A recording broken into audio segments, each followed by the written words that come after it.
हाय, मैं अवधेश सर। आज आप लोगों को बताऊंगा टेंस के बारे में। Present perfect continuous tense. अगर आपको इंग्लिश स्पीकिंग करना है तो आपको पहले बेसिक समझना पड़ेगा। जब तक आप बेसिक नहीं समझ पाएंगे तब तक स्पीकिंग उतना आसान नहीं रहेगा जितना आप लोग सोचते हैं। तो आज हम बताएंगे प्रेजेंट परफेक्ट कंटिन्यूअस टेंस के बारे में। चलिए देखते हैं। प्रेजेंट परफेक्ट कंटिन्यूअस टेंस वर्तमान पूर्ण अपूर्ण काल, यानी जिसमें काम पूरा भी हो और लगातार भी हो, काम करना जारी भी हो, उसी को हम प्रेजेंट परफेक्ट कंटिन्यूअस टेंस कहते हैं। अब इस टेंस की पहचान क्या है? इस टेंस की पहचान है कि जिस वाक्य अंत में रहा है, रही है, रहे हैं आदि शब्द आते हैं और उसमें समय भी दिया गया हो, यानी काम जारी है, कब से जारी है इस बात का भी उसमें वर्णन किया गया हो, उसको हम प्रेजेंट परफेक्ट कंटिन्यूअस टेंस कहते हैं। अब समय दो तरह का होता है, निश्चित समय, अनिश्चित समय। निश्चित समय को पॉइंट ऑफ टाइम कहते हैं, अनिश्चित समय को पीरियड ऑफ टाइम कहते हैं। अब इसको जब तक आप समझ नहीं पाएंगे तब तक इस टेंस के अनुवाद को लगाना आसान नहीं होगा। आप लगाएंगे फिर भी गलत हो जाएगा, इसलिए आपको समझना पड़ेगा। निश्चित समय क्या होता है? निश्चित समय के लिए जैसे दिनों के नाम, रविवार, सोमवार, मंगलवार, जो दिन के नाम होते हैं उनको नाम बताना पॉइंट ऑफ टाइम होता है, निश्चित समय होता है। महीनों के नाम, महीनों के नाम जैसे जनवरी, फरवरी, मार्च, अप्रैल, मई, जून, ये निश्चित समय है। सन जैसे 2005, 2020, 1995, ये क्या है? निश्चित समय, निश्चित समय है। बजे जैसे 1 बजे, 2 बजे, 3 बजे, 4 बजे, ये क्या है? निश्चित समय है। सुबह, दोपहर, शाम, ये निश्चित समय की कैटेगरी में आएगा। इसलिए जब निश्चित समय रहेगा तो उसके लिए हम सेंस का प्रयोग करते हैं। अनिश्चित समय क्या है? जैसे दिनों की संख्या 1 दिन, 2 दिन, 4 दिन, अनिश्चित समय है। महीनों की संख्या 1 महीना, 2 महीना, 4 महीना, 5 महीना, 6 महीना, ये अनिश्चित समय है। वर्षों की संख्या जैसे 1 वर्ष, 2 वर्ष, 4 वर्ष, ये क्या है? अनिश्चित समय है। घंटा जब आएगा जैसे 1 घंटा, 2 घंटा, 4 घंटा, ये क्या है? अनिश्चित समय है। इसके लिए हम ध्यान देंगे, निश्चित समय के लिए हम सेंस का प्रयोग करते हैं और अनिश्चित समय के लिए फार का प्रयोग करते हैं। अब देखिए इसका स्ट्रक्चर, जो अफर्मेटिव सेंटेंस है, इसका स्ट्रक्चर है सब्जेक्ट प्लस हैज या है plus been plus verb first plus ING plus object plus since या फार। अब देखना, अगर सब्जेक्ट आपका सिंगुलर है, सिंगुलर मतलब एक वचन, यानी ही सी इट, या एक व्यक्ति या वस्तु, वो एक वचन में आएगा, तो उसके साथ हम हैज का प्रयोग करेंगे। अगर सब्जेक्ट सिंगुलर है तो हम सहायत्री या हेल्पिंग वर्ब हैज का प्रयोग करेंगे, उसके साथ बीन जोड़ेंगे। अगर सब्जेक्ट प्लूरल है यानी बहुवचन है, आई वी यू दे, और एक से अधिक व्यक्ति या वस्तु हो, तब उसके साथ हम हैव का प्रयोग करेंगे। Subject plus have plus been plus verb first plus ING plus object plus since या फार। सिंस या फार किसके लिए है? निश्चित समय के लिए हम सिंस का प्रयोग करेंगे, अनिश्चित समय के लिए फार का प्रयोग करेंगे। अब देखिए उदाहरण के माध्यम से, एग्जाम्पल, मैं 2 दिन से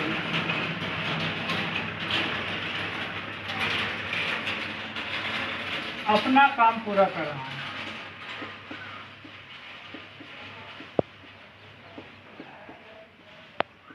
हूँ। अब यहाँ पहचान समझिए, रहा है, रही है, आया है, और इसमें समय भी दिया है 2 दिन से।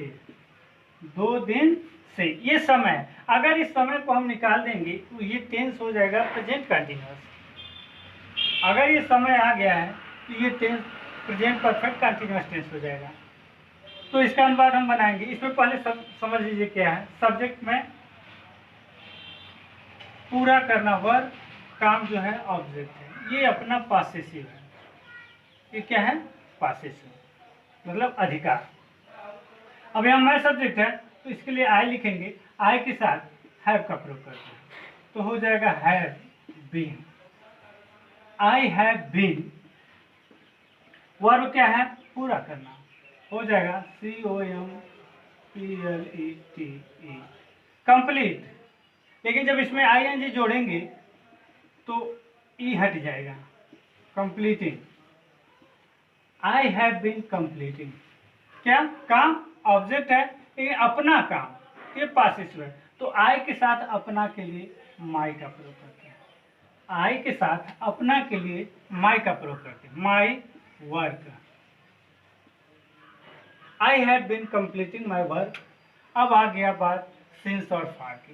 तो दो दिन दिनों की संख्या है, ये अनिश्चित समय है, इसके लिए अनिश्चित समय के लिए हम फार का प्रयोग करते हैं। फॉर 2 दिन के लिए 2 days।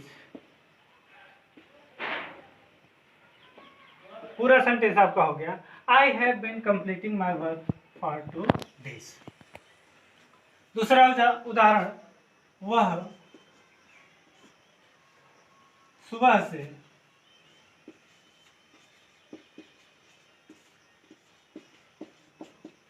पतंग उड़ा रहा है।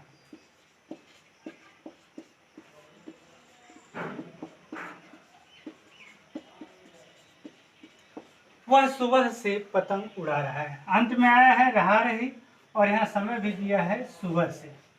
समय का बहुत ध्यान देना पड़ेगा ऐसे सेंटेंस में, हमको समय का बहुत ध्यान देना पड़ेगा। वह सुबह से पतंग उड़ा रहा है, तो इसमें सब्जेक्ट वह है, उड़ाना वर्ब है, पतंग क्या है, ऑब्जेक्ट है। तो ही हो गया, ही सिंगुलर नंबर है, इसलिए हैज बीन इसके साथ होगा। ही हैज बीन, उड़ाना फ्लाई, FL, इसमें ING जोड़ेंगे, फ्लाइंग हो जाएगा। ही हैज बीन फ्लाइंग, क्या उड़ाता है, पतंग, तो ऑब्जेक्ट क्या है, पतंग है। तो he has been flying a kite.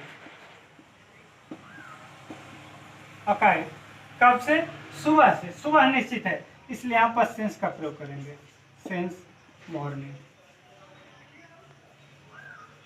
Sense negative sentence का स्ट्रक्चर जो है, यानी जिस वाक्य में नहीं या ना आता हो उसको हम नेगेटिव सेंटेंस कहते हैं। इसका स्ट्रक्चर क्या है, सब्जेक्ट प्लस हैज या है प्लस नॉट प्लस बीन, यानी नॉट हैज या हैव और बीन के बीच में नॉट आएगा। नॉट जो है और बीन के बीच में आएगा। उसके बाद वर्ब का फर्स्ट फॉर्म में ING जुड़ेगा, ऑब्जेक्ट आएगा, फिर सेंस या पार्ट आएगा। वही चीज इसमें भी ध्यान देना है, अगर सब्जेक्ट सिंगुलर है तो हैज नॉट बीन होगा, अगर सब्जेक्ट प्लूरल है तो हैव नॉट बीन। एग्जाम्पल देखिए, तुम इस विद्यालय में 2015 से नहीं पढ़ रहे हो, यानी समय क्या है, 2015 से समय है। तो इसका अनुवाद कैसे बनेगा, इसमें सब्जेक्ट तुम, पढ़ना वर्ब, ऑब्जेक्ट इसमें दिया गया। तो पढ़ेंगे, लिखेंगे यू, बहुवचन है तो have not been, you have not been reading, READING in this school, in this school। 2015 निश्चित समय है, इसलिए यहाँ पर लगेगा सेंस 2015। दूसरा एग्जाम्पल, वह एक सप्ताह से अपना गृह कार्य पूरा नहीं कर रहा है। रहा रही आया है, इसमें समय क्या है, एक सप्ताह से। एक सप्ताह अनिश्चित समय है, ये निश्चित नहीं बता रहा है कि कब से, एक सप्ताह अनिश्चित समय है। तो इसका अनुवाद होगा ही, सिंगुलर है, ही हैज नॉट बीन। यहाँ यू के साथ हैव लगा क्योंकि यू प्लूरल है, यहाँ ही के साथ हैज लगा क्योंकि ही क्या है, सिंगुलर है। तो ही हैज नॉट बीन, पूरा करना, कंप्लीटिंग,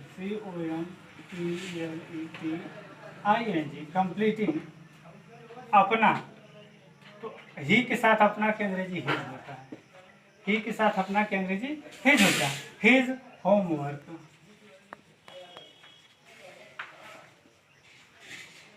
हिज होमवर्क कब से, एक सप्ताह निश्चित नहीं है, तो यहाँ लगेगा फॉर ए वीक, WEE।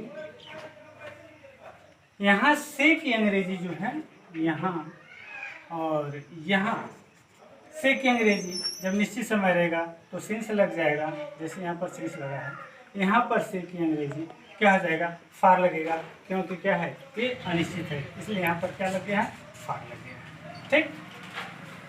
तीसरा एग्जाम्पल, वे सब 1 घंटे से क्रिकेट खेल रहे हैं। तो यहाँ सब्जेक्ट वे, क्रिकेट ऑब्जेक्ट, खेलना वर्ब है। ये वे सब्जेक्ट, क्रिकेट ऑब्जेक्ट, खेलना वर्ब है।